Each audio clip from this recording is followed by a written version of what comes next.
Hey! We are here. We are back. We are gonna get some shipped done. Swifty. Charlie. We're going to get Swifty. We're gonna get Swifty. Indeed. Charlie, yesterday was the day. We delivered the mid-ticket offer. The effortless content system is locked and loaded and recorded. So we have some things to discuss. So I'm excited to discuss them Yeah. with you. I want to So know what was your biggest takeaway from yesterday, and what was your biggest takeaway from the whole process? That's a good question. So biggest takeaway from yesterday, uh I don't know, maybe not my biggest. I have a hard time ranking things, but one of my takeaways is Size doesn't matter. I still have zero idea how long it takes me to do anything, right? Like nothing has changed about that except that now we've done it. So we could add it up a little bit. I'm curious how it compares to other people. So yeah, that'll be interesting to see. But so yesterday I was able to get through all of the content in the one session. So we had set out Nice. multiple sessions. We had set out multiple times for sessions so that we could, and I might still do another session. I might leverage it more as just a Q&A follow-up or a quick run through or something like that. Something that's designed more as a bonus call rather than the core, the core delivery, the core course. Yeah. But yeah, so I started a little bit after 1. I let people come in, I welcomed them, that sort of thing. And then I think we were done by it was just after 3. I don't think we quite made it to 3:30. So it took about 2 hours to get through the content, a little bit longer. But yeah, it was good. It's pretty impressive. Yeah. So I think it went well. I ran through the process. I both explained what I was doing, demoed the process, explained all my thoughts. I had a little bit of interaction, but not a ton over time. That's one of the things I'd like to be working toward increasing. I'd like to have more people on those so that I have more of a chance of people asking questions and interacting and that sort of thing. But yeah, I mean, it went well. I like this price point for sake of this style of offer. I like, I get a decent amount of people as I grow my list. I could see it becoming a bigger and bigger grouping of people. But yeah, it was pretty good. It was pretty good. So you mentioned 2 questions, if I recall. What were your 2 questions? Yeah. So that was, what's your biggest takeaway from yesterday? And then Right. what was your biggest takeaway from the whole process? Yeah. So really this whole thing, right? Like we set out and we said, hey, we're at least gonna do this show for this month, right? And Right. that's what we said. We may or may not continue. We're gonna see. And the whole point of this process was to see if it works to get me to do what I actually want to do and need to do, and it does, right? It does work, right? Yeah. It worked pretty well for sake of, it gave me that right level of I really want to try and complete whatever I need to within the time that we're working together. I wasn't perfectly able to do that, but most of what I accomplished, we did live together. There are a few things that I set up in terms of having some conversations with people to help close sales and setting up payment links and some of the stuff that I adapted slightly in other places. There were a couple of conversations that I had with Mural outside of these times so that we were prepared and getting people set up and all of that. I think so. There were a couple of things on that end. Yeah. So let's look at this real quick. I want to look at the calendar. And when did we do our first one of these? That's a good question. Did we do it on the 3rd, or did we start later than that? I think we started on the 7th. We Well, started on no, the maybe it was the 3rd. Either the 3rd or the 7th. I can't remember. Let's look. Let me go back and let's see when it at least first shows up in my calendar. Right, today, and then go back. There we go. Okay. So it showed up in my calendar on the 3rd. Yeah, we did our first one actually on the 27th of February. And that was kind of talking Okay. about getting started. Then we did the 3rd where we really kind of started diving into it. I think our first one was I think we actually talked more about some stuff for you, and then at the end of it talked about what I would be doing. I think we started Yeah. working on my offer on the 5th. I think if I recall, I think that's what happened. So 5th, 7th, and then Well, we did not meet on the 5th because that okay, was so one of the not Wednesdays that I was busy. right. So not on the 5th. We did meet on the 7th.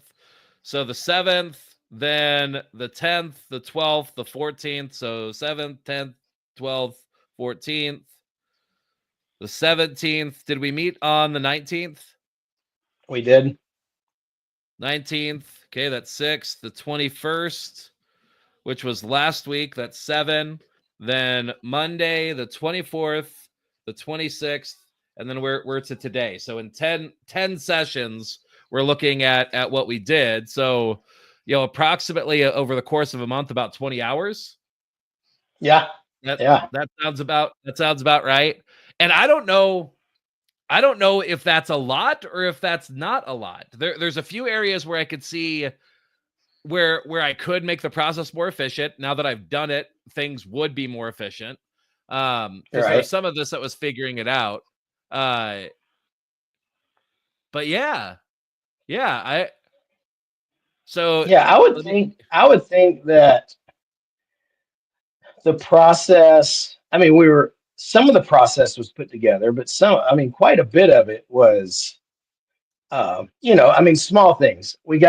Had the Get Shipped Done logo, we right, had the music, right. um, and then, figuring out Stripe. I mean, I remember that took like an hour and a half, Yeah. like I think the process could probably get done. Uh, I'm terrible at time too, but I think like it could probably get knocked out to like 5 or 6 hours if you're just hustling with the process. Uh 10 would probably be, yeah, I feel like I'd be closer. I feel like I'd be closer to 10. Um yeah, I think what well, so yeah, let me think through what would my next iteration of this look like. So the things that I have zero idea how to shorten would be me thinking through what is this that I'm delivering, right? So there's kind of a few right, phases to this. The first one would be what are all the options of what I could deliver? yeah, What's the one that I'm gonna focus on? And then from that, coming up with like, okay, what is the transformation? What's the sequence? All of that. That process is easy. Like it feels easy because it's mostly just me talking through it, but it takes time, right? It takes sitting down, thinking through it, dialing it in. But once that's there, then going from that, like if I really needed to rush it and really needed to get something up, going from that to sales page to sequence. Yeah, I mean, I think probably realistically, I probably could do the full process in 10 hours. Um, yeah, I think. I think. yeah, Um, yeah. It may not be the next time, but I would think soon, like doing it right, a couple times. right. And I feel almost like you're big, like it's probably going to take you 4 hours to think through what you want to talk about. Yeah, yeah. That I mean that does tend to be the thing. I feel like I could probably like if I turned it into a process, which I could, right? So Yeah, and I can already envision what that process might look like. But if I turned it into a process and said like what does this look like in terms of figuring out what to come up, what to present next. Yeah, I feel like that could potentially be knocked out in an hour or two. Might even be able to do it in an hour. Maybe not. I don't know. Yeah, and for me, the prompts help, and like the fact that I'm always talking with my clients, every week, and I'm Right. always thinking about stuff. Like for me, like I could probably, and my quick start, not having the details, Right. I could get my outline done probably in an hour, hour and a half. Right. Whereas right now it's taking you 4 hours. Right. Right. So I think that's probably like if you could kind of put that into, I don't know, is this possible for you? For me, I've kind of got this always on mode, Right. where like in the back of my head, it's like the shower thoughts or my walk. And like, I'm Right. driving and I'm asking Chat GPT stuff. And I'm like, I've got stuff that's always going on kind of in my world, so that when it's time to Right. launch something, I'm like, okay, here's the idea. Here's the prompts. Looks great. Right. Right. Yeah. I mean, potentially, the aspect of it that tends, there's part of this that might be like the thing that I do is part of what makes this, like what makes people connect with what I end up with and how I present. Things that people tell me when I teach, concepts feel clear. They Mhm. feel easy to follow, easy to understand. People really get the idea. I find personally that I go through a lot of courses, a lot of information that people have done, and there's a thing that I've detected where it's like it's clear that this person knows what they're doing, but they don't know how to teach it, right? And Mm. they don't know how to clearly convey what their process is and what that looks like. And when that's the case, your students have less success, right? Right. You're because they have to overcome more in order to actually be able to gain from the information, or it requires more of your personal time, right? Like you may have a course, but Yeah. like you have to walk people along because you intuit the process, right? It's not Right. been externalized. That's the proverbial you, not necessarily you specifically. Uh, but You jerk. but yeah, so like I feel like part of my method, part of my process, it does take longer. But what I end up with, like I right now, I feel like what I've put together, it feels like I really got to a complete thing that I can reuse over and over and over again. I could refer people back to it. Right. The process will stay largely the same. I might change a few things here or there over time, but I don't need to rework the whole thing for it to be relevant and powerful. And so what I end up with isn't like a just get it done and get the money for it. It's much more of a I've it feels complete and it feels polished. And I think maybe Yeah. that's part of like it's not a just get something up and test it. It's a little bit more of a slightly more complete. And the reality is I have never been able to figure out how to do the I'm just going to get something up to test it and not really think about it, right? Like the closest that I could do for something like that is potentially a like maybe I sell access to like an over the shoulder, here's what I'm going to accomplish if you want to pay to watch and ask questions. Like I Right. could see doing that, but even I don't know, even with that, I'd still want to You have a know, fairly clear idea of that what that it's doing. that's kind of a good point about your superpower, Right. is that like the way that I have to do things is I Right. have to iterate. Right. And so like this should be part of your marketing copy to speak to people like me. Right. Especially, I love the idea of targeting EOS visionaries. Right. But like for me, like I have to just move fast, and I've got to do it 2 or 3 or 4 times Right. before it's solid. And thinking about it now, when I work with you, completely honest, it's painfully slow. Right. Like it dry. I mean, it's the reason the last week and a half I've not been on camera. Like Right. I'm getting my oil changed. I'm going to Right. Starbucks. I'm meeting clients. Like it's the only way that I can actually like Right. handle it. So it Right. feels so slow, but you're right. You created an evergreen result. And I love this word in one fell swoop. Right. You Right. know, like it feels slower, but it's actually faster because I was looking back at the first webinars that me and you did during the plague, and Right. they still hold up. Right. Right. I mean, and that was, I mean, how many iterations ago was that? I mean, that was like version one of referrals while you sleep. I'm on, we're on like 4.5 now, Right. and like the way that you kind of broke it out and broke it down is Right. still, it's still like it's still there. And Right. so, I mean, I think so. One, it's a lot faster to work slowly and completely with you one time than having to Right. iterate over it 4 or 5. Right. Um, and I think the reason most people iterate 4 or 5 times is because um, working with a traditional team, like, just as painful to get my thoughts out. Right. Like I've got to do it 3 or 4 times to get all my thoughts out. And we talked about the things you solve for a team. Right. That's why Aaron loves working with you. Like he can get Right. it done while he's watching the March Madness, eating peanuts. Right. And Right. um, I think that's some really good marketing copy for you. Like, Right. are Right. you stuck in this iteration trap of you got to do it a bunch of times?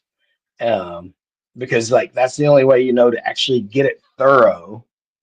Right. And now you've got 6 different versions and you don't know which one it is, and you kind of try to piece it together. Well, hey, would you like for version one to be complete and done and evergreen? It sounds Right. impossible, but Right. it's real. Right. Right. Yeah, and the way that I think about it is I really do like you think about there's the parable of the Bible of the wise man and the foolish man and building your house on the sand versus building it on the rock, right? Uh and that I like that feel concept I, is I, I feel very targeted right now. By the way, I just want you to know that. the concept though I think holds true where like what ends up happening is it worthless to build on the sand? No, like you do learn something, right? Like you'll learn the process, you'll learn maybe what you like about the look, the feel, the layout. But what you're building is you're building something that does inevitably crumble, right? It does fall apart. Um Right, and that's okay, right? If it's the only option you have, it would be better to do that and learn and move forward than to do nothing, right? right, Um and for the time that it holds strong, then yeah, you're good. You'll have what you need to in that time. But the way that I build tends to be really building on the rock, right? Figuring out like I think through what are the baseline truths, what are the baseline fundamentals. Let's get that solid, and then we could build everything up from that. So it's not that you never make changes in the future, but your changes are not, we need to go and completely rebuild this from the ground up. Your changes are more like, this needs a little bit of a rework here. We needed a door here, and we didn't have a door. We had a wall. So let's put in a right, door, right?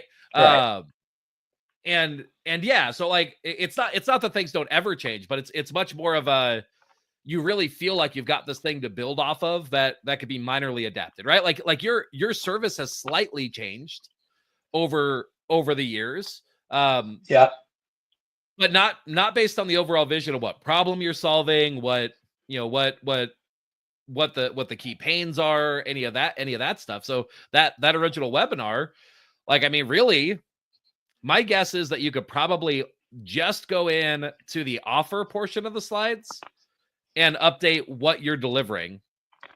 And that mostly will take care of anything that you would need to for that webinar to still be solid. So I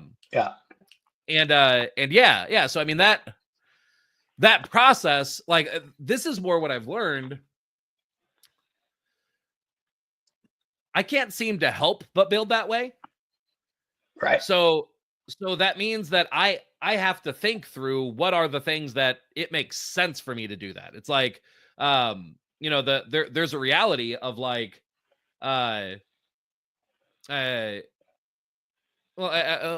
maybe let's go this way. There's a reality of like with surgery, where there are times where what somebody needs is like a precise minor changes in order to get the outcome. And there's other times where what's necessary is to cut off the arm, right? Like that's where things get to that point. And effectively, I mean, I don't know. What I've learned is like my equivalent is like I can only do like the cut off the arm. I have to do the big thing in order to in order to be effective. I can't just like dig around and figure it out, right? Like it's like if I'm gonna do this, or maybe it's the opposite. Like I'm only able to do the surgery where I like take 20 hours to do it. And so for me, it's go ahead. Oh, go ahead. You go ahead. So I was just gonna say, so like for me, it's more about figuring like if that's true, then what I need to do is I need to figure out how do I be selective of where it's worth directing that massive firepower toward, right? Where is it? Like my only weapon is a bazooka. I don't have a gun, so now you're bragging. Boom roast. That's what makes boom roasted. But yeah, so if that's my only weapon, that I've got to be fairly sure if I'm gonna target it towards something, I'm not, like I got to know what I'm aiming at, right? Otherwise, it causes a massive mess. But I like where this is going. Yeah. So I think yeah, my big takeaway from this process, it's interesting for me to really see. I mean, the good, I feel like I suffer from time blindness, right? So time does not really exist. But what's cool is that because we tied doing this outcome to these specific meetings, I now have more clarity on an actual number because the tracking is built into what we did. And so I'm like, okay, what I did took 20 hours. If I want to do that again, I need to figure out like what would it look like? What would it look like to either reduce that, or if it's going to take 20 hours, okay, like maybe I could accomplish that in 1 week and have the thing done by blocking out the time that way. It's like I know it's going to take about this long. So maybe I could do it, or maybe it's like, hey, I know that this is what's necessary. Maybe I could get it done in a weekend, right? Like and pull anyway. But like it makes it more clear. It's like, okay, I at least have some clarity around what this actually looks like. But yeah, so that's really cool and useful and helpful. Yeah, that is cool. I mean, imagine a VIP week, or someone, we talked about.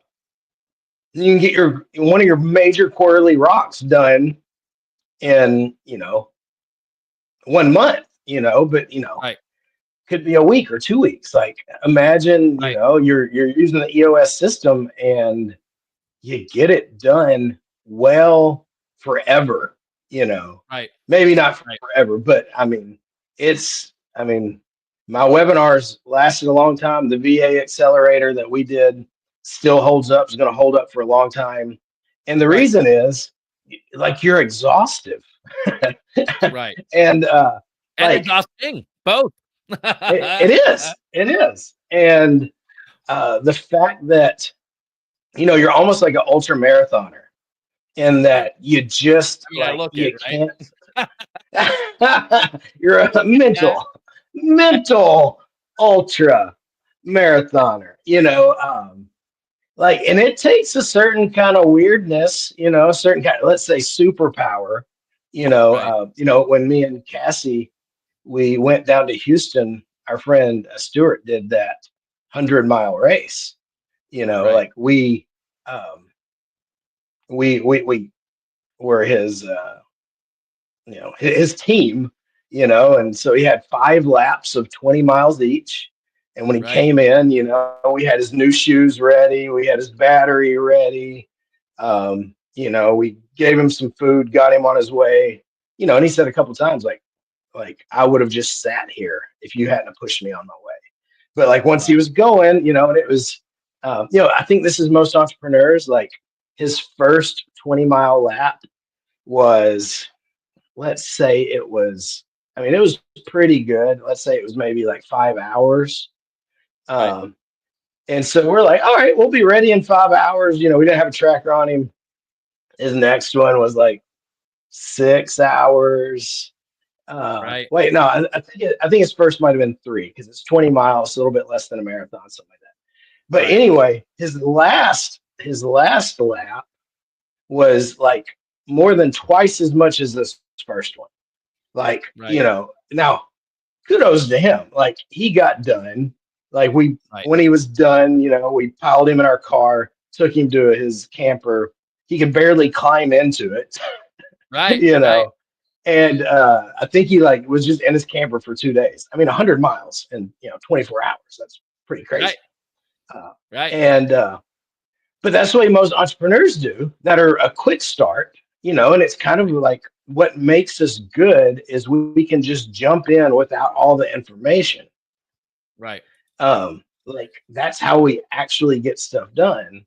But I know for me, like the deeper I get into it, the more I'm just like, oh my gosh, I'm exhausted. And the Right. fact that you can just keep chugging along really Right. at the same pace, Right. and you really kind of just, you're my team. Like uh, more than just, I mean, you just kind of lead me along and keep plugging away, and it gets done.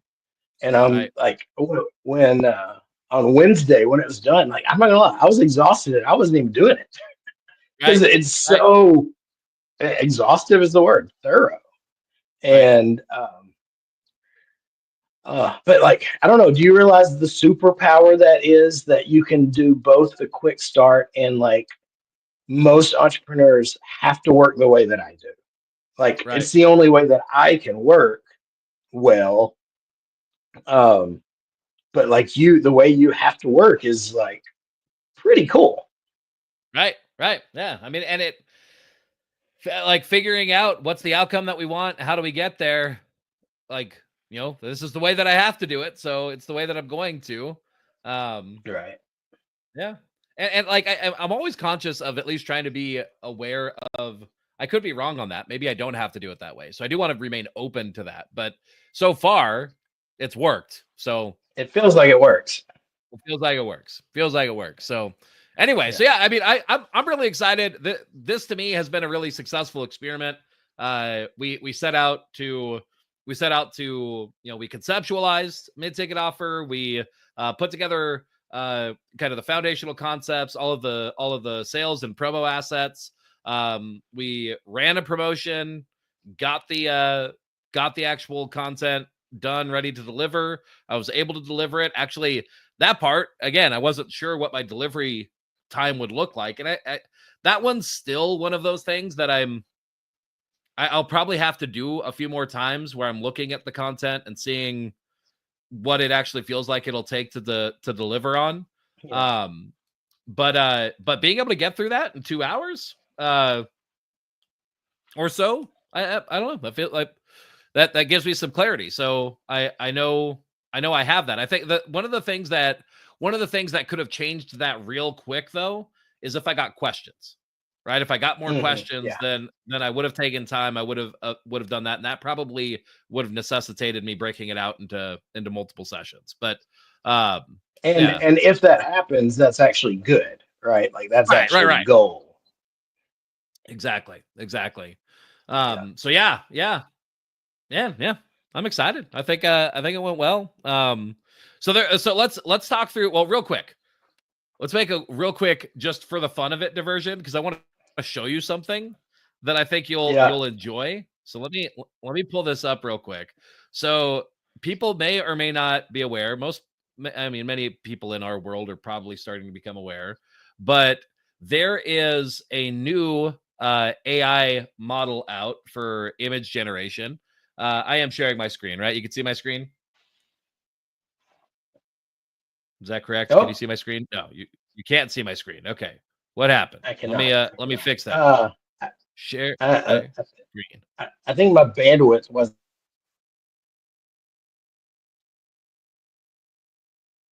The bandwidth is it me? Is it me?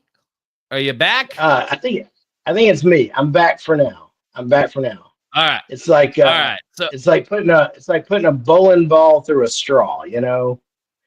Leroy Jenkins style. Leroy Jenkins. So so the new image model that ChatGPT came out with, or that OpenAI came out with, is one of the things that it's able to do really well is it's able to remix images in a way that we haven't seen quite as reliable as this is doing now. So I wanted to run some experiments to see what it could do. And I just want to show you some because I think you'll find it impressive and interesting. Anyway, so this was the original image. Story behind this: somebody cold DM'd me trying to pitch me something, and I said, they said something like, "Here I am." Doing something, and they're like, "Here I am waiting for you" or something, and I was like, "Here I am eating a burrito." And so that was my reply. They didn't reply back. I don't know why. I mean, I thought it was Oh a wow. fun image, No sense of but humor apparently. apparently not. Apparently not. But anyway, so that's where this image came from, and it just makes me chuckle. So then I started. Let's see what remixing looks like. So here's an anime version. Here's an epic comic book version. I saw that one. I like that one. Yeah, I like this one too. I like this one too. This one is like a comic strip version in the style of Bill Right? Watterson, the creator of Calvin and Hobbes. Right. Uh here's a cartoon version. Wow. This one's specifically Studio Ghibli or Ghibli. I don't know how you pronounce it, but uh a more of a specific anime, if that makes sense. But anyway, Yeah. here's Pixar. Here's You look so friendly. I do, right? Look at me. I'm enjoying that. I'm enjoying that burrito.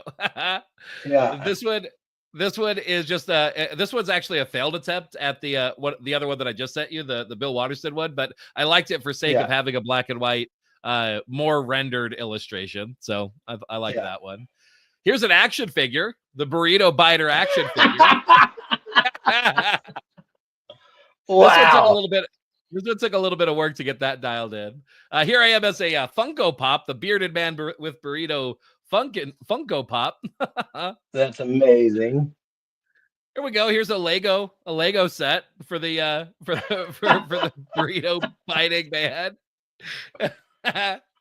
Oh, here we go. Now we're going into more ancient and classical art. So this is an old Japanese style. I think it's Yeah. ukiyo-e is what it's how it's pronounced. But here's here's an ancient Greece style marble statue. Here's a Leonardo da Vinci sketch. That's classic. We got Rembrandt. We're going through the classics here. So we got All Rembrandt. right. We got just a Renaissance style painting. We've got Van Gogh. Yeah. We've got pointillism. We've got impressionism. We've got cubism. This is like Picasso. Yeah. We got surrealism. This one will give you nightmares, but you know it's something.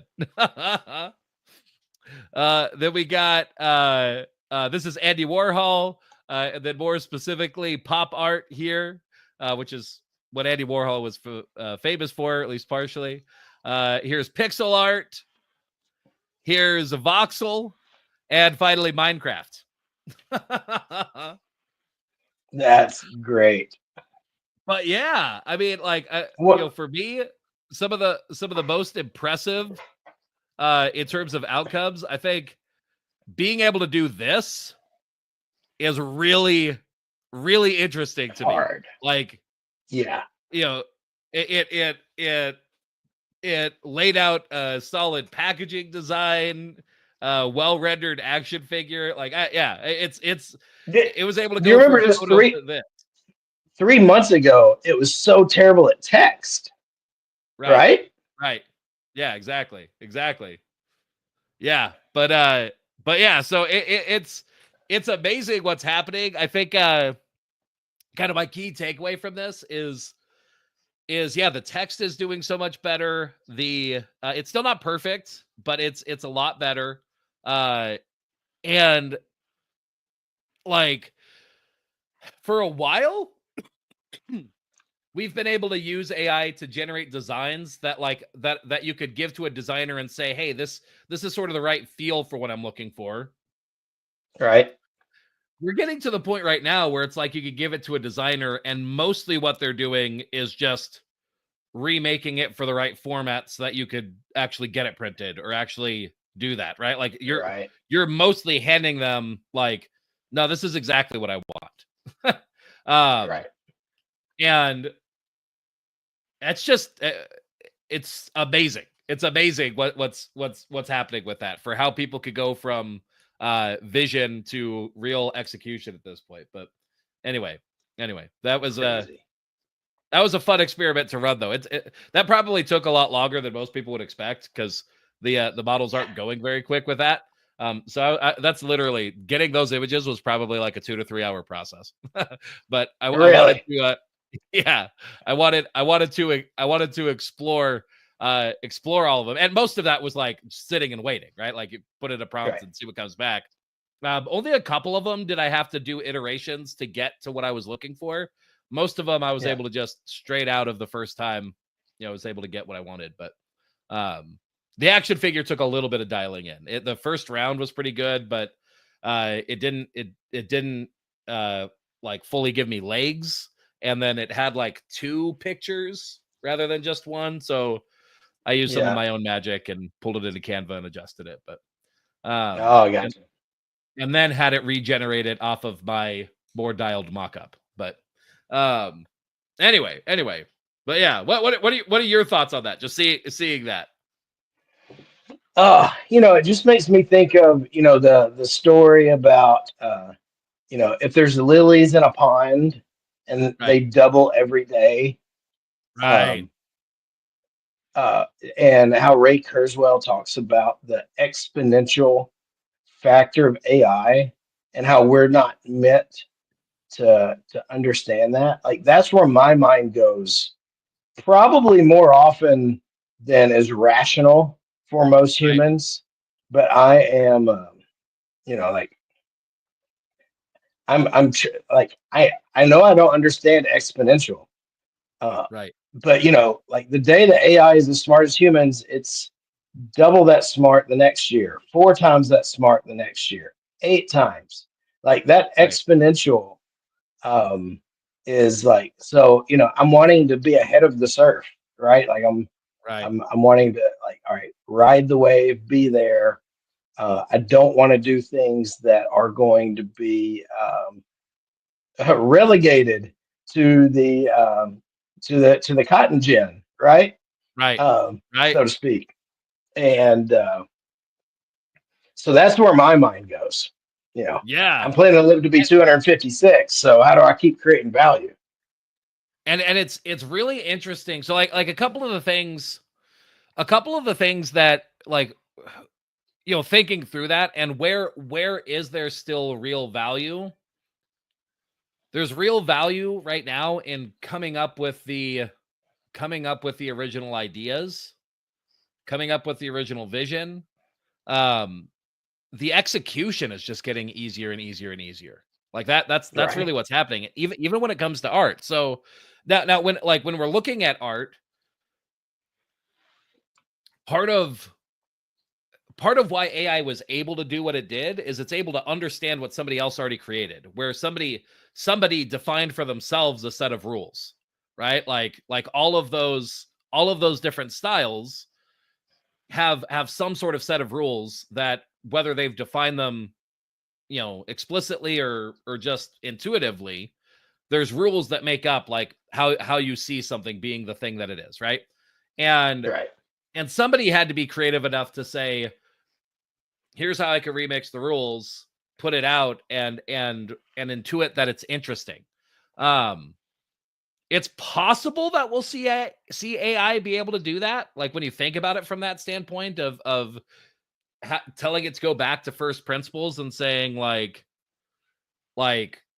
okay, so define a set of rules for how to make a kind of art, and then make it, and then maybe test it in the market to see if people actually enjoy it, and then machine learning that to get better at defining rules that people find interesting. Like, maybe that's possible. I don't know. Yeah. But I mean, you know, uh, uh, Brian Romell talks a lot about, it getting,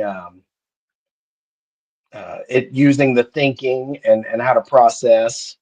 And, I think a lot about Donald Hoffman and his view right, of like what is consciousness.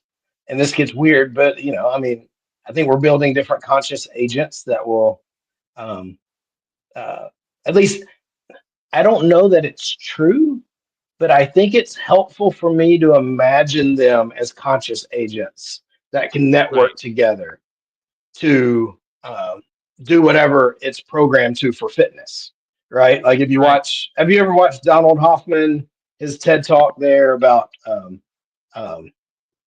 I that don't think so. physical nature is not reality? Hmm. I'll have to share I it don't with know you. if I've watched it.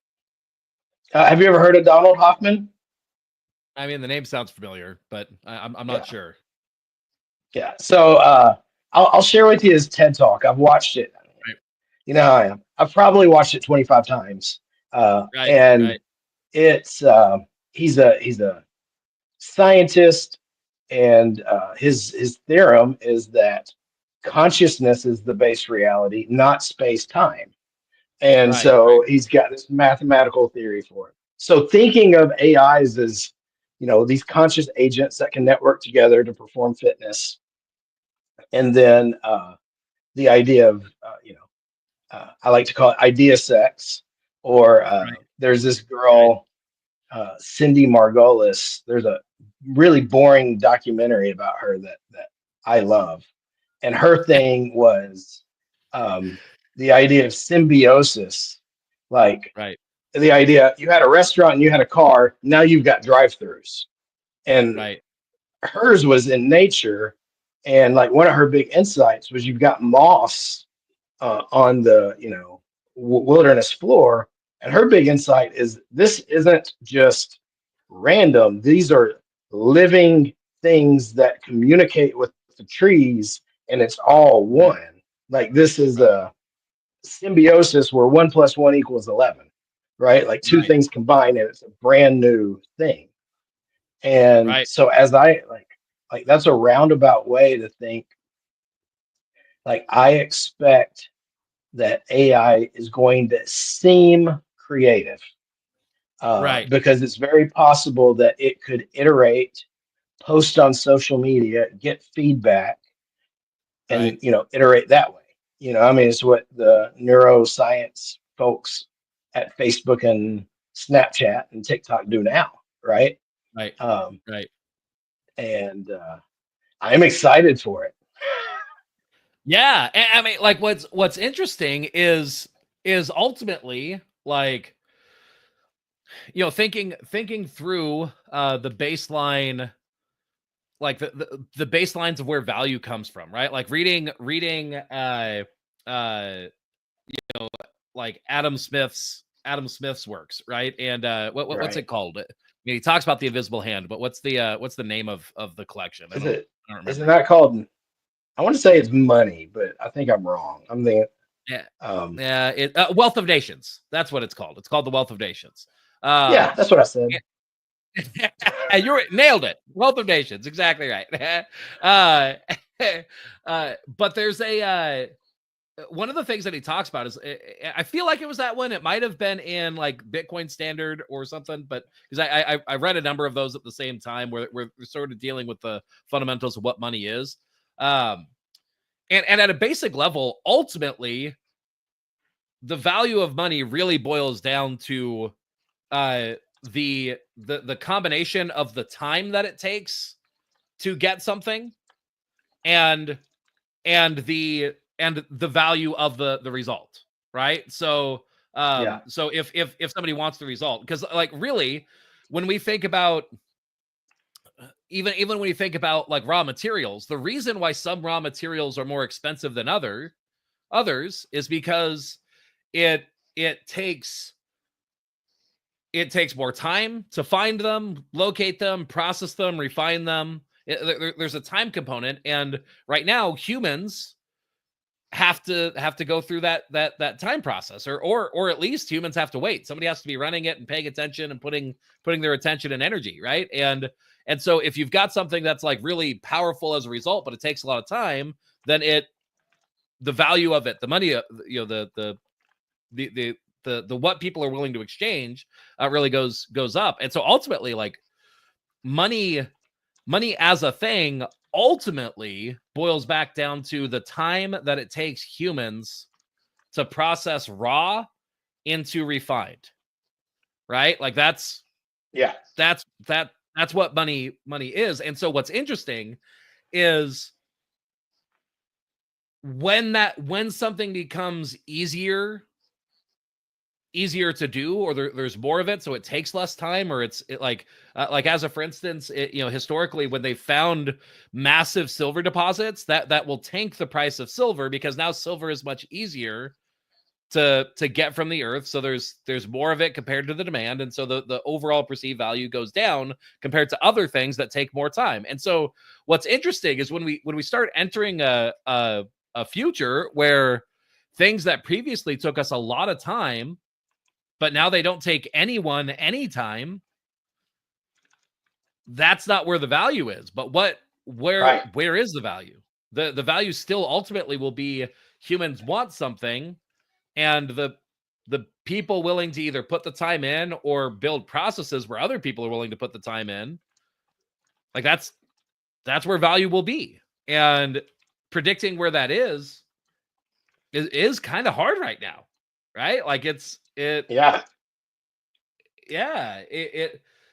best I could see is the original thought, the original ideas, the like that connection between idea and does somebody actually care? Does somebody actually want it? Right?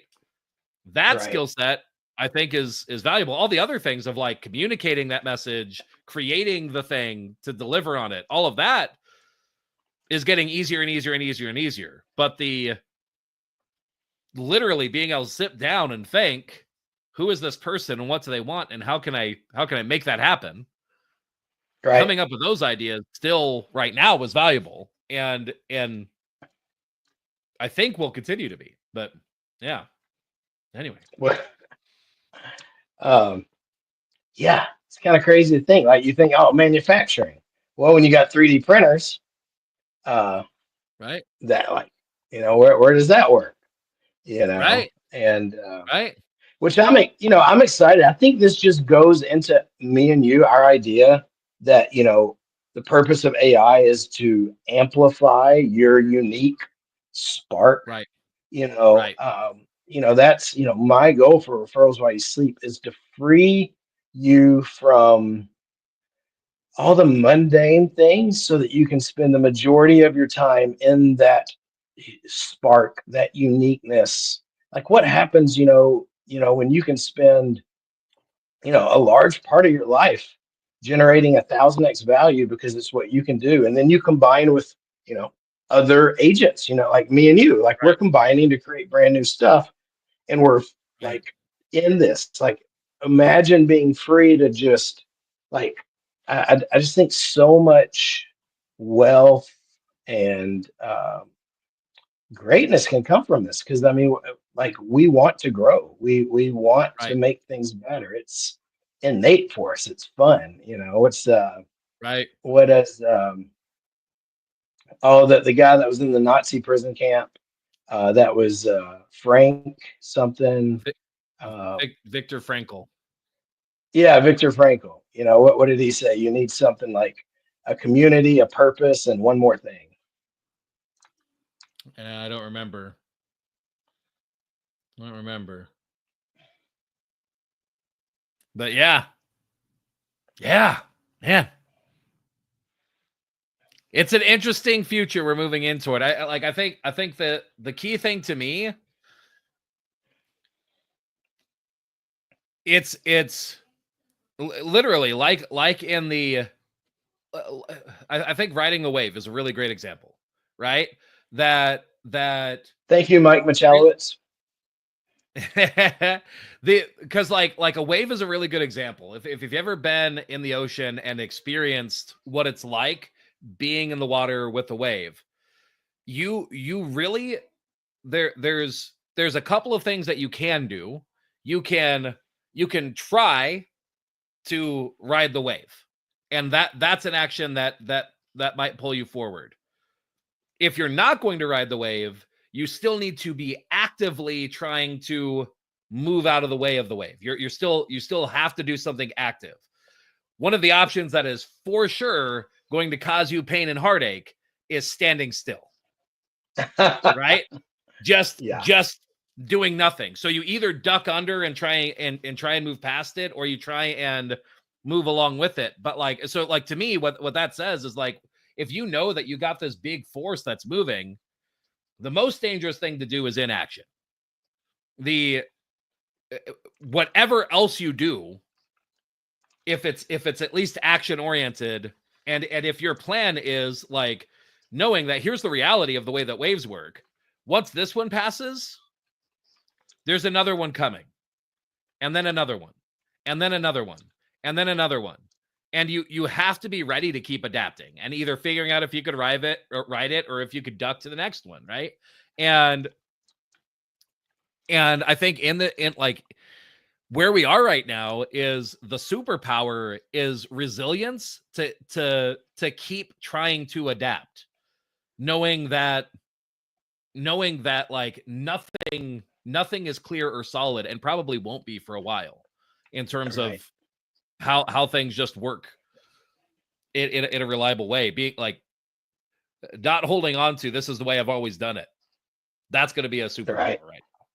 Does that make sense? Yeah. Yeah. But yeah. Anyway, well, there's a couple of things that we could do to get some shipped done. We can help me think through this. So I've got this this asset now.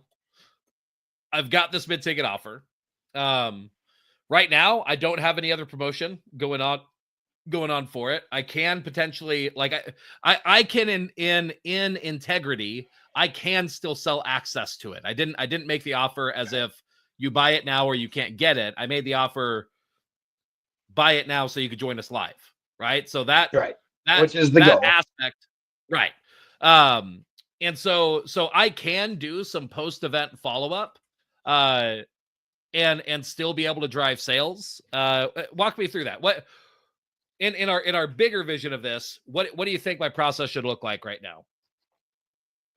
Yeah. So I think the process should be. I mean, I think we should follow Zach Hansen's process, which is, follow up. Hey, this was great.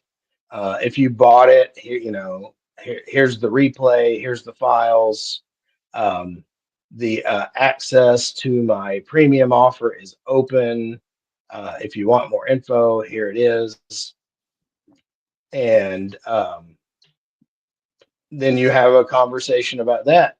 He says, offer something that you can only like. His goal is you offer whatever you're going to sell out. So Right. if you think you can get Right. three, offer two. Personally, like, it doesn't scale, but it is your superpower. I like the idea of you offering one-on-one work Right. with this, because everyone that gets your one-on-one also gets into AMP Intel, and so that's Right. kind of a cooler way to build that out in my world. Right. Um, and um, but yeah, so that's kind of my thought. Like, all right, how do you build um, the marketing for the premium offer, knowing you never have to do this premium offer again, right? Like it can be Right. a completely different premium offer. One of the things that I've seen with Zach is that what happened with me is, I'm still paying him to be part of his Right. mastermind, and I haven't talked to him personally in probably 6 weeks. Um, Right. and but I still have the community, and the content's great. And so what am I thinking? So, I signed up for his mid-ticket offer. I Right. didn't go live. I watched it. I was like, man, this is amazing. I signed up Right. for the next one because it spoke to what I was talking about. It's like the next step. I was like, man, that's great. And then I think, and I saw that he had his premium offer and it kept increasing in price. And he had an offer. He's like, look, I'll work with you directly as a bonus. And, we'll do this for 12 weeks. And and I signed up. I was like, because I don't want this to get more expensive. Right. And so that's part of his launch process. And like the way that you do this, I don't know if it's possible that you do one of these a month. you know Right. I don't know if there's a way to have a simpler version, or you just want to do it quarterly, or I talked to, I think you've got something here. On my SaaS coaching call this week, Right. there's a guy that's done a lot of webinars, and there's two people on there that have done a lot of webinars. And the one guy, he said, what we found works is you work harder. He said, get it down, well, his webinar too, it's a pure pitch, pain, Right. pain, pain, pain, pain. If you want the solution, hey, here you can do it. Um, Right. and um,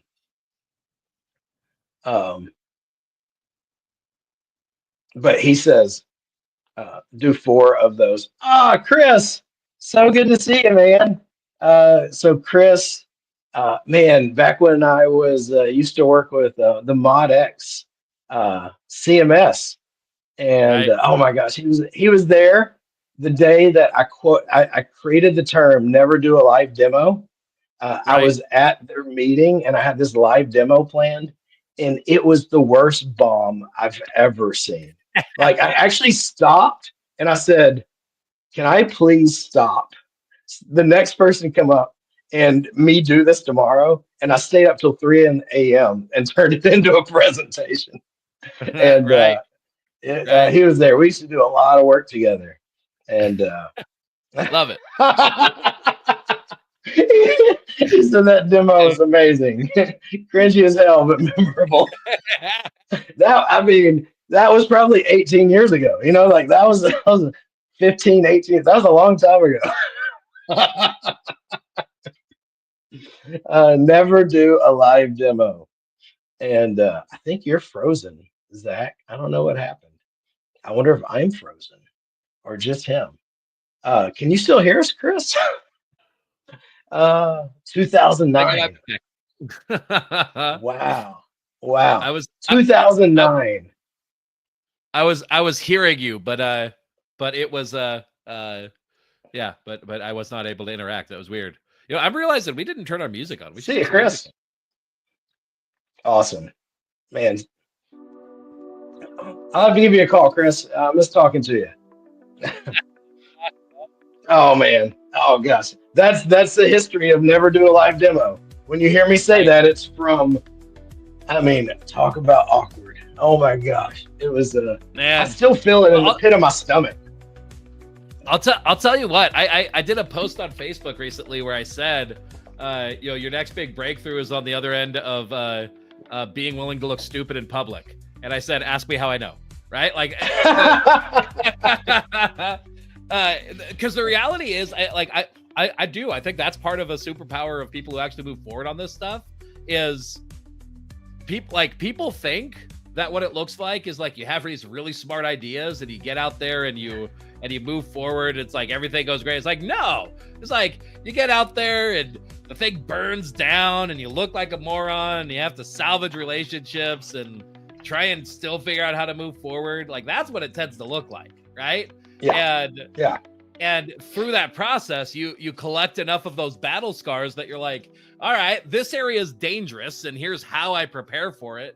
And it's like, it doesn't like, it's such an interesting thing. I think there's value in learning from other people. There's value in getting other people's perspective, but there's always like most of these lessons, there's no way to learn without the pain, right? Like there's still some pain somewhere that's what teaches you. That's where you learn. And very often it's, you look like a moron and that's what teaches you something, right? But yeah. You got to do it. And just jump in. That's one of Scott Adams' things is he can't be embarrassed. He said that's one of his superpowers. That's a powerful superpower. Right. Yeah, I'm not there. I just kind of tend to do it anyway. Well, I mean that's the thing. I think it would be nice if you could not be embarrassed, but the second best thing is being embarrassed and doing what you need to anyway, right? Like that's right. that's still powerful. Courage is not a lack of fear. Courage is having fear and doing the thing you need to do anyway, right? Like that. Otherwise we just call it ignorance, right? I have one of my favorite. I think it was a Dan Sullivan quote. He said, "Fear is peeing your pants. Courage is doing what you need with wet pants." I love it. That's funny. Yeah. It's So so cool to see him.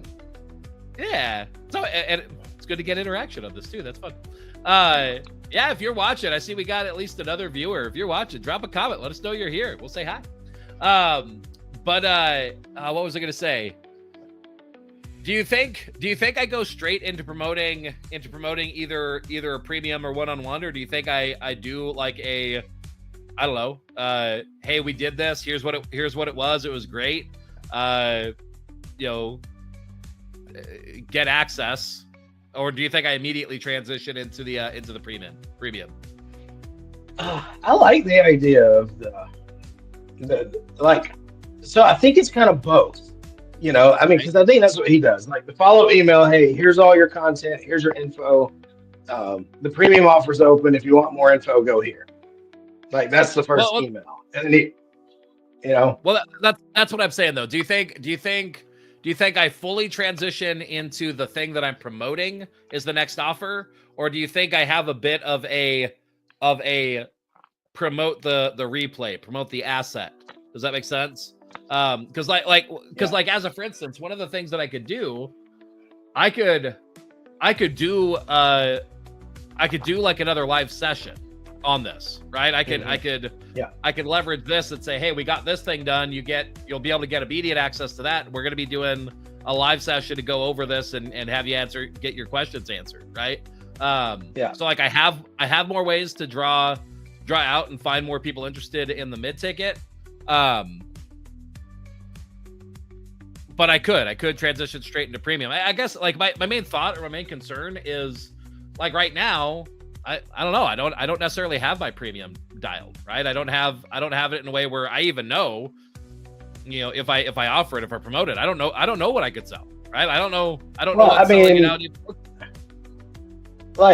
can't sell it at scale, and I think that's okay. But if you had like one compliant client that wanted you to help them knock out one of their rocks, would you be happy with that if they were the right person, or what would you not want to do that? I'd be happy with that. I think that'd be fine. So realistically right now, I think I could probably take on one, maybe two more people if I was working with somebody one-on-one and getting their stuff done. So like there's an option and opportunity there. So that's something that I could do. Yeah. I like the idea of saying, I've got one spot available for that, Right. I was saying the idea of the webinar. Right. So this guy said he runs his pitch webinar like 4 times a day.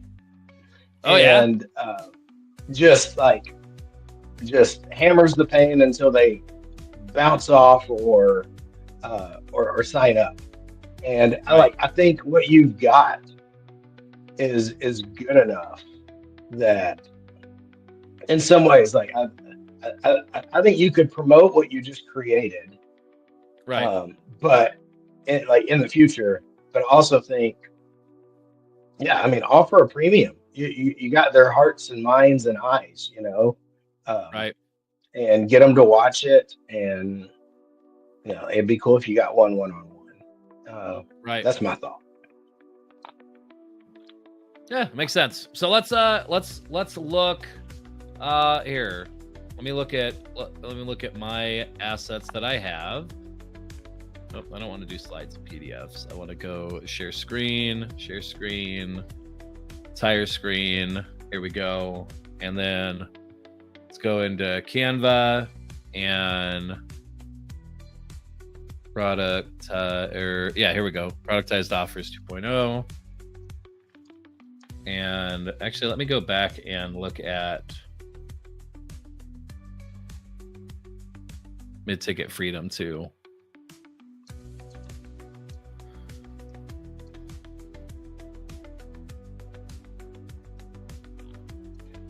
Cadence offers MidTicket, productize VIP services. Yep.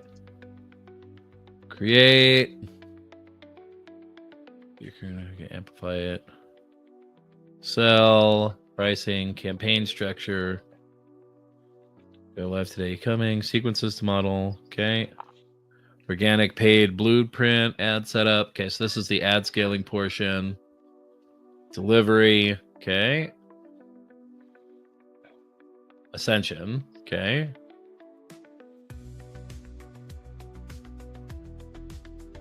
Open up productized offer. Okay. Always use urgency and scarcity as I'm a one-man show. Okay. Lay up paid upgrade. Rapid launch call. Second helping.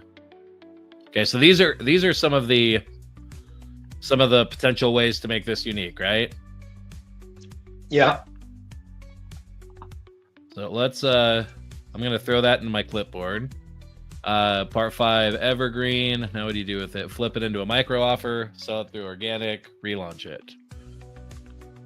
Let's turn this, pair it with a few bonuses. You can run as a micro offer, sell it through organic. You could either sell the exact workshop or on any organic profile, use the same sales page.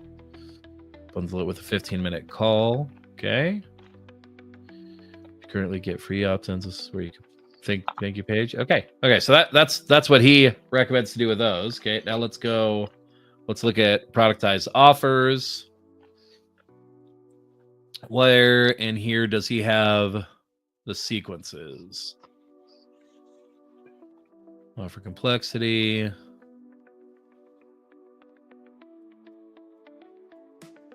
Oh. Why is searching the page not working? That's all right.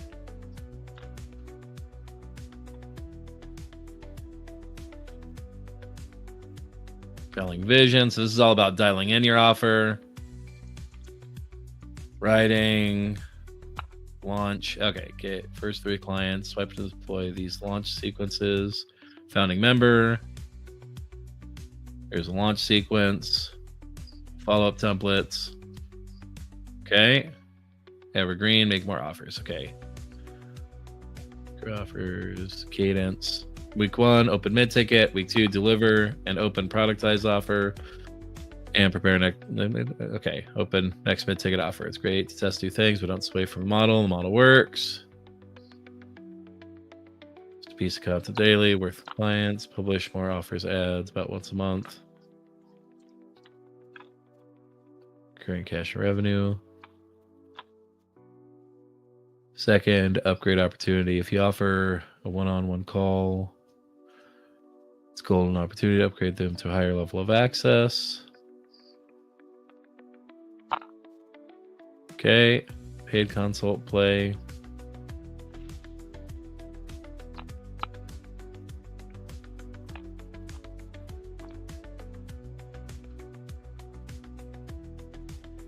Consulting sales letter. Paid consult play. This is one of my favorite tools. Where you join them live and build a roadmap plan with them. You then invite them to work with you to implement the plan together. Yeah, this is a good way to do this. This is essentially what you're describing, this paid consult play. This is like a strategy for launching it. Yeah. What does the launch sequence for this one look like? Catalyst launch emails. Yeah, these are the same.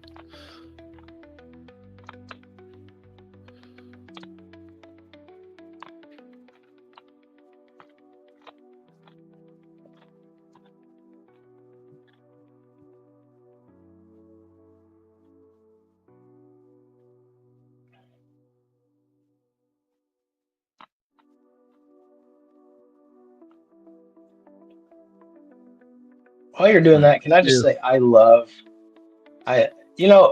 have you thought about just dumping that whole thing into AI and asking it questions about it? That's what I was just gonna do. That's what I was just gonna do. Okay, I want what else on this?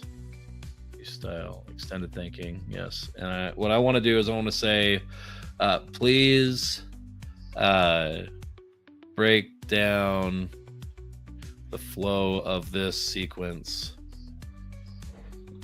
from a conceptual template point of view. Think about what each is accomplishing and think about it on a timeline, and then give back to me a model based on this that I could follow, understand, and implement myself. Give me that as an artifact.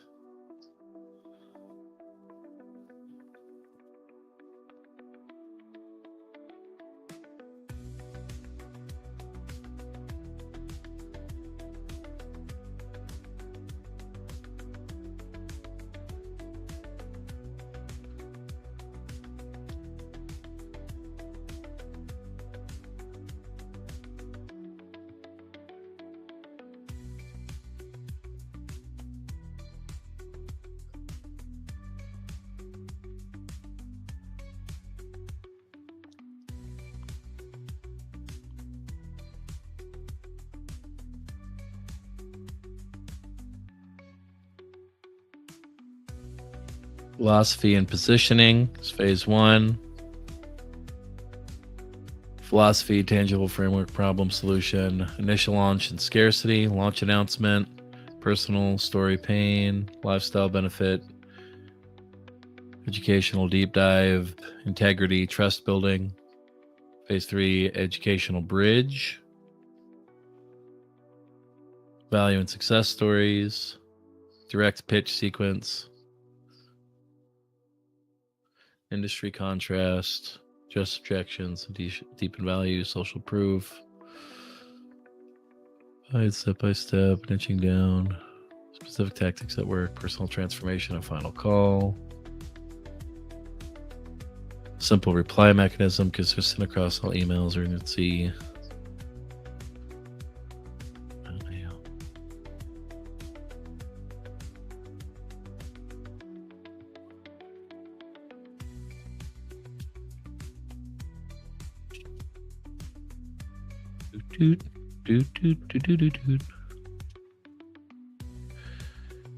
differentiate simple math to make success feel achievable. Balance urgency with integrity. Real scarcity, not fake. Personal stories with tactical value. Just address objections indirectly through stories and examples and with concrete proof your system works. Maintain consistent formatting. Short paragraphs, casual tone. So this isn't exactly the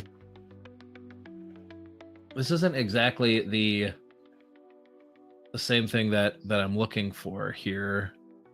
Which one of these talked about it? What are you looking for specifically? Daily cadence. I'm looking for this. I'm looking for like part of what I'm missing right now is I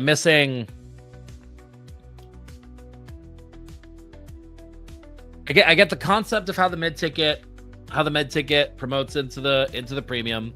I get the concept of doing this where you transition to the productized, you close, prepare for next. Like this idea makes sense. What were his options here? Use the sequence through organic, create a founding member, swipe and deploy these launch templates, create a founding member, sequence, reach out to past clients, get replies, send the offer doc. Questions, what's the standard conversion rate? Make more offers, productize the cadence. Stacking momentum, recurring revenue, churn. Where did that part go? Let's open a new chat. I feel like the UI changed on this slightly. All right.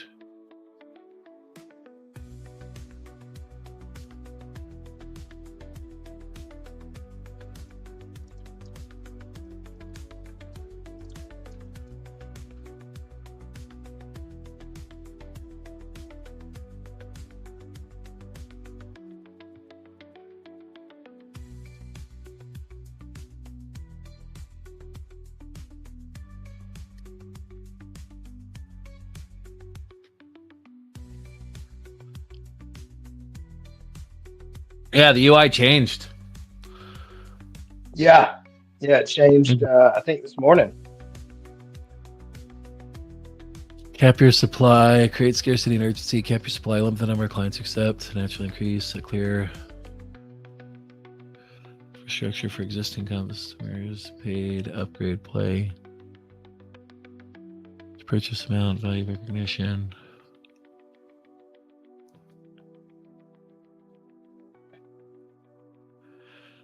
Add rapid launch, brief 15-minute onboarding sessions that help clients clarify these implementation calls, position as bonus that adds significant value, group Q&A sessions.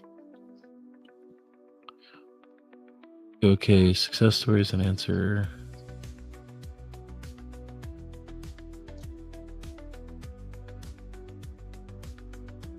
Exceed expectations at each tier. Pre-sold offer, and they naturally want more of your expertise. Path to higher ticket offers become smoother and more natural.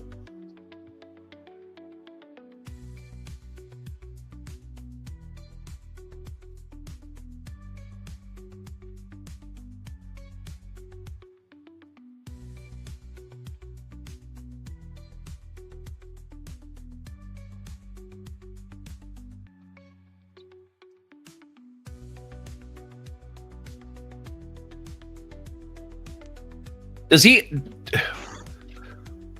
he have any information on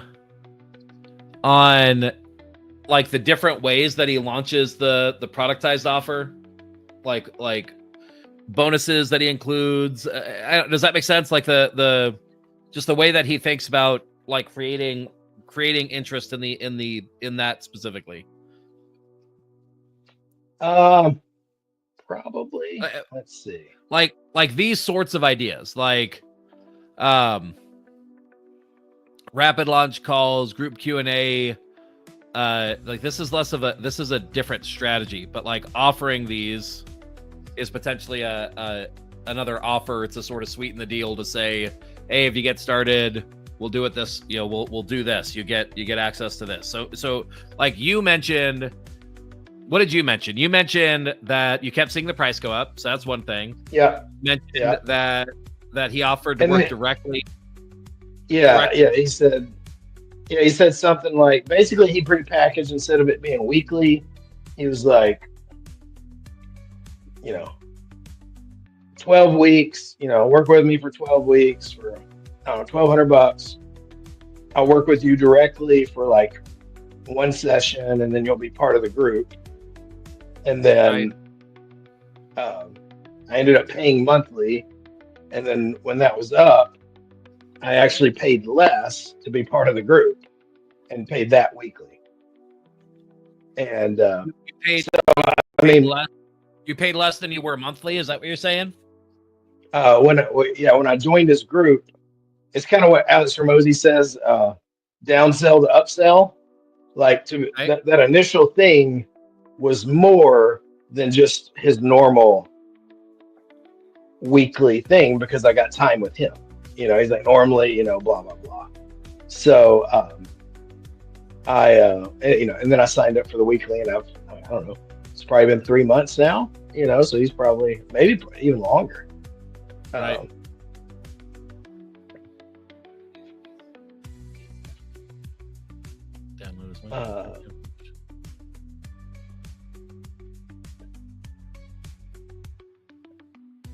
So he calls it the Ascension. It's the Ascension offer, basically, right? That we're wanting to know. I think so, yeah.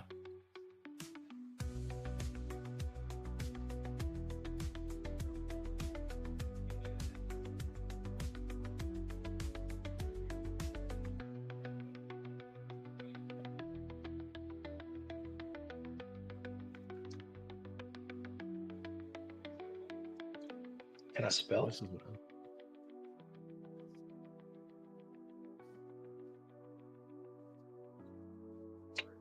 Let's see.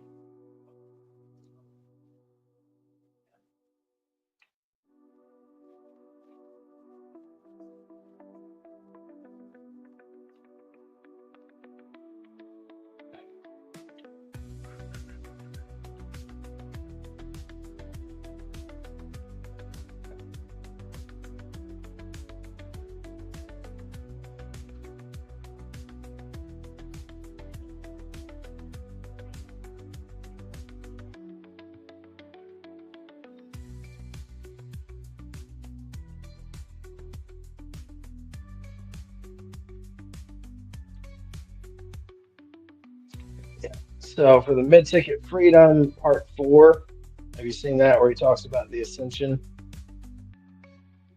Yeah.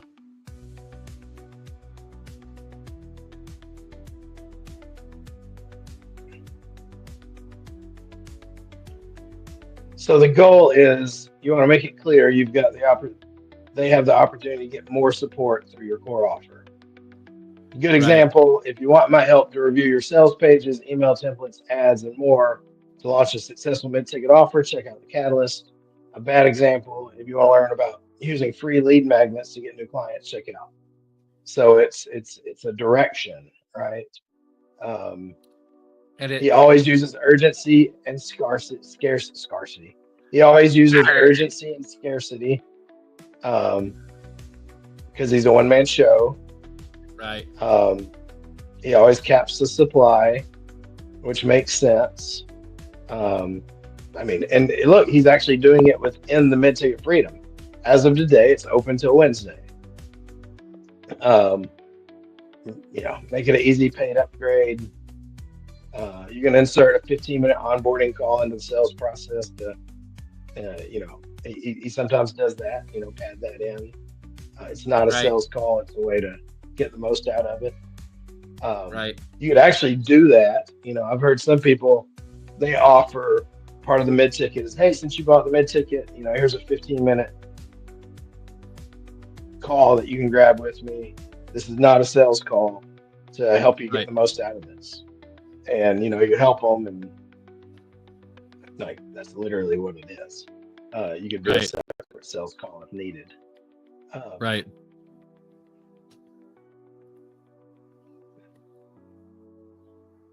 Yeah, that makes sense. So yeah, so I can, couple of things come to mind. So offering people who paid, offering people who paid a call where, you know, a 15-minute call to help them get the most out of it.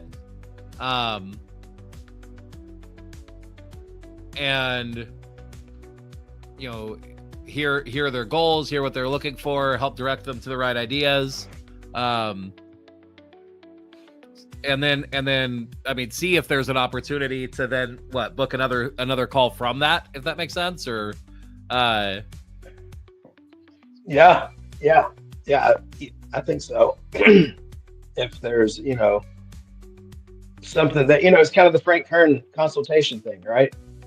Right. You know, you solve, like I've noticed when I've been doing that with, like when I go in not with the intention to sell, but I go in, hey, I just want to solve your biggest bottleneck. The thing is, our client's biggest bottleneck is probably what we're doing.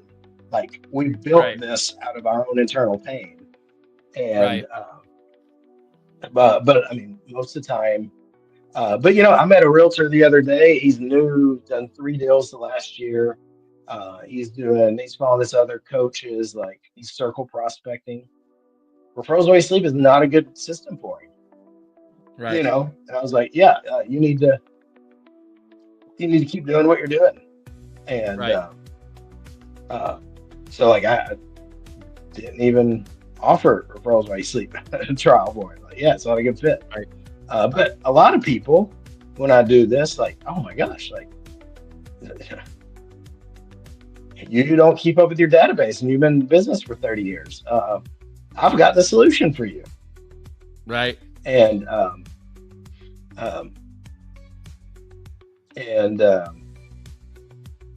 yeah, so I think it's kind of organic that way. Who knows what happens, how it works. Right. Yeah, that makes sense. So set up about like a week's worth of promos to promote the, and I think I do. I think I still like I don't know. Talk me through this. I know you like the idea, like the idea of working one-on-one. But I really like, I want to find the people who are like, I want to work one-on-one. I want to build my promotions around one-on-one. Does that make sense? Right. Yeah. So like I don't mind working with one, but it like I think I want to find my one-on-one people from the conversations. Right. I like that. And so what I think I push toward like, you know, hey,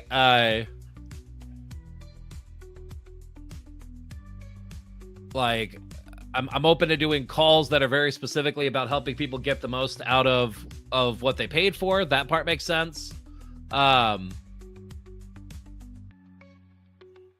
think for sake of the premium, positioning the premium as like, hey, get access to continual weekly help live to help implement this, right? Yeah. And then I mean, they'll let me know if they're interested. There's potentially something to be said about, I feel like I almost need a mechanism that lets me figure out if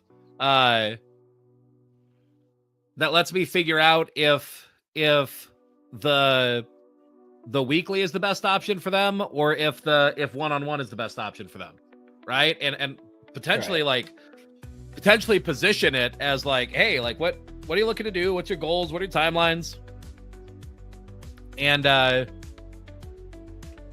you know, here's what it looks like to work with me weekly, or here's what it looks like to work with me one-on-one. Here's what it looks like to work, you know, to be part of this, work with me weekly. Which one feels like a better fit, right? Like that.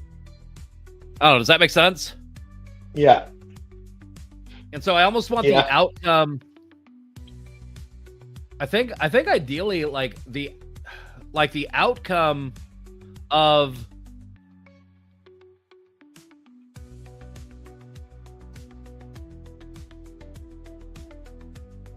I'm trying to think through what the sequence would look like. So I think I still potentially promote to the premium.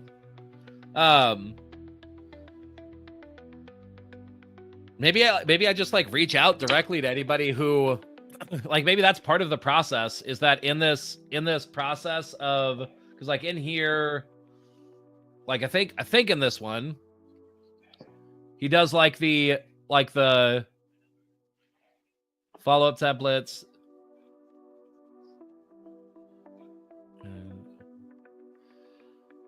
Hit reply with questions, even if it's politely tell me. Put a smile face. Like I could potentially in like this part in the follow-up, or like after I deliver it, if they don't purchase off of that, like I could potentially reach out and like say, hey, I'm offering, I'm offering, time right now to help help. I've opened up a couple of free slots to help people, like you said, like solve their biggest bottlenecks. You mentioned that you were somewhat interested. I'd love to answer any of your questions and potentially give you some breakthroughs. And then like from there, if I determine that one-on-one is the best fit, then I say, I think this is the best fit for you. I feel like that would work well. And I like the idea of potentially launching with an offer of saying like, hey, if you sign up, like I'll do, you like part of that offer right now is that you get included a strategy session, which it's valued at $350 as part of the process, right? Because I would like he's saying it as a 15-minute onboarding call. Well, I'm never going to offer a 15-minute onboarding call because I don't do 15-minute calls. I don't know how to. Right. Yeah. So I think that potentially makes sense. So go ahead.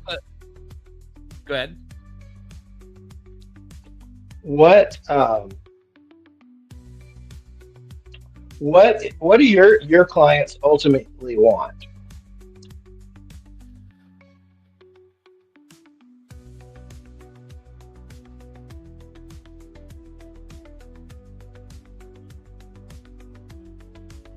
Well, I mean, so there's like the basics, right? My clients want the same things that everybody does. They want to make more money in less time. The pain that I think I solve well that people are experiencing is how do I get done the things that I haven't been getting done that I know would move my business forward.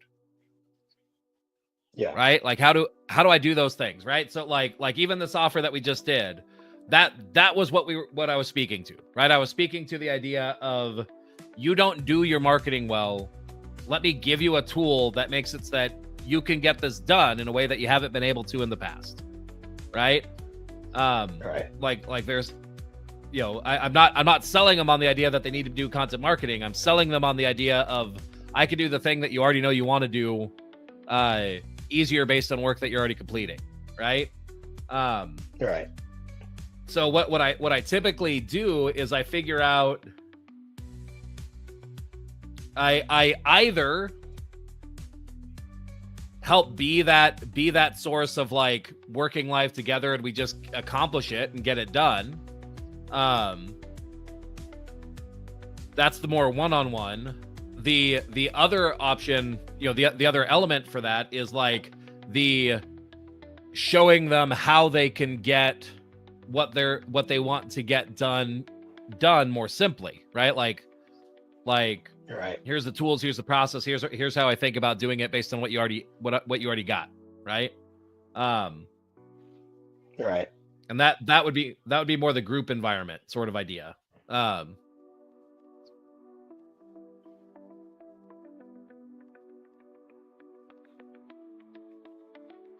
Does that make sense?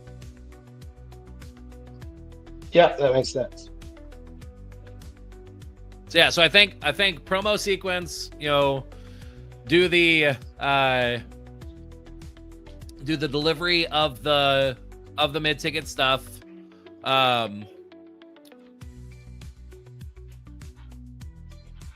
Possibly even include like, hey, if you happen to still want access to this, or if you want access to this, I don't know. I don't think I even need to do that. So it's like we did this. It was great.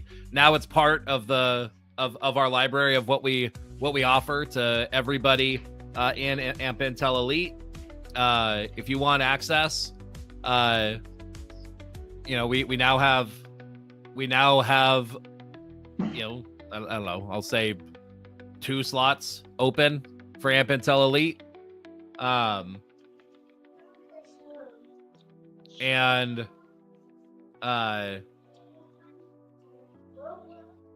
So if you want help implementing everything that we just talked about, getting live feedback, getting that sort of help, reply with, Elite, or what was his thing that he specifically said? Did I do a new one for this one? I did do a new one for this one. Go back here.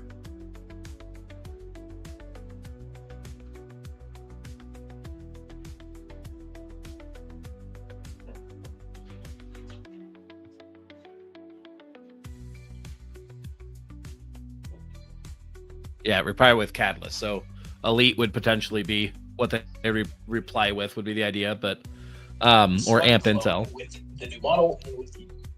But yeah, and then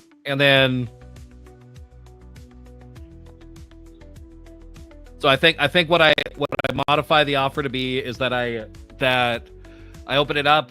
We'll do a strategy session to really get clear on what you're doing and how, and put together a plan for you to accomplish it.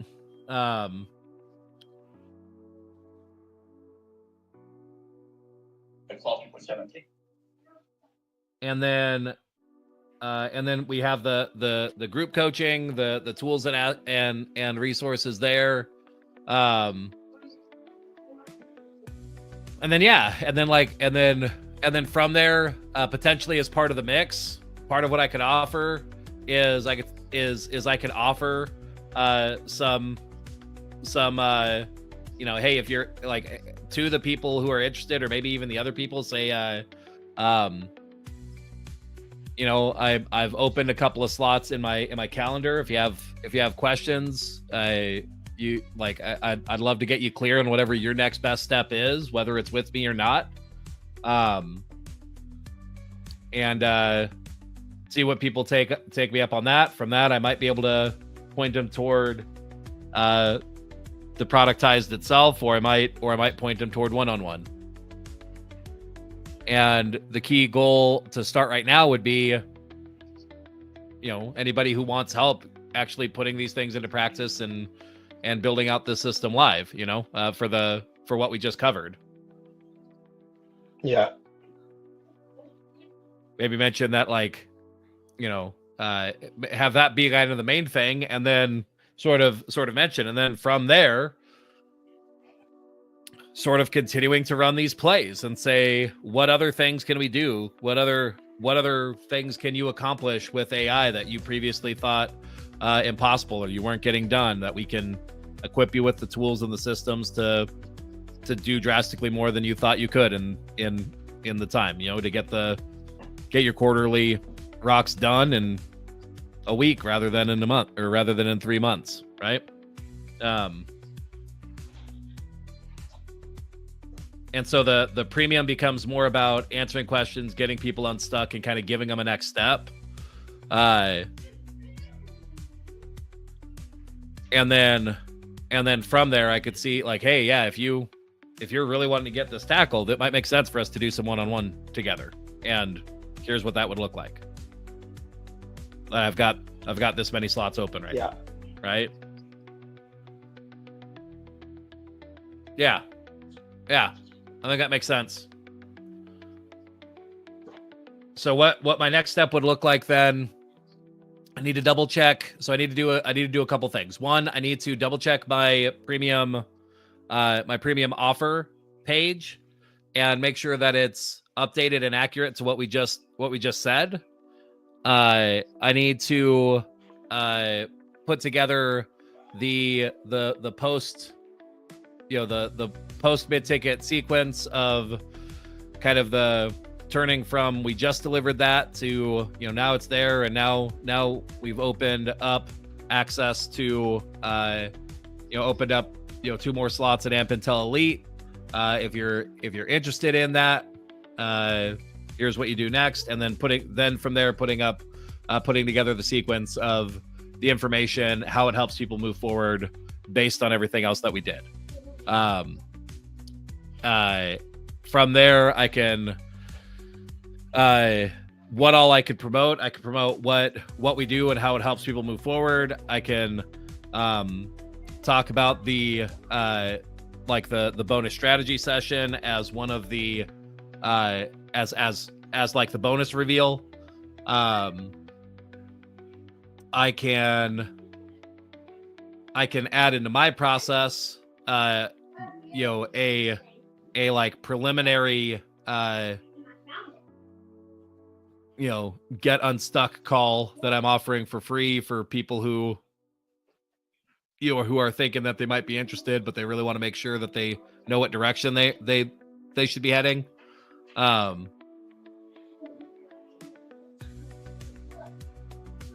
Do some direct reach outs to people who already bought the MidTicket. And yeah, and then I need like a week long promotion around that, right? Yep. All right, cool. That's about right. All right, well, that's what I need to accomplish next. After talking about it on this, I should be able to take the transcript from this and get something generated. So I'm gonna do that. Nice. But we haven't been doing the live whatchamacallit. I don't have a live transcript right now, so I'll have to get that after we hop off and see what comes back. So that'll be emails plus plus. What's that? I said, well, congratulations. This was a successful few weeks. It was. Yeah. I got a new asset, and I've at least got, I feel really confident in the first part of this process of what it takes to deliver a MidTicket. I think where I still feel less than solid is exactly how to ascend from the MidTicket and what the sequence happens after that. So that's where I'm like in the midst of, I need to kind of feel my way through and figure it out. But yeah. Makes sense. Cool. Well, cool. I think that covers. All right. Well, I'm going to hop off. Today. You have a good weekend. Yep. You too. Bye. Bye.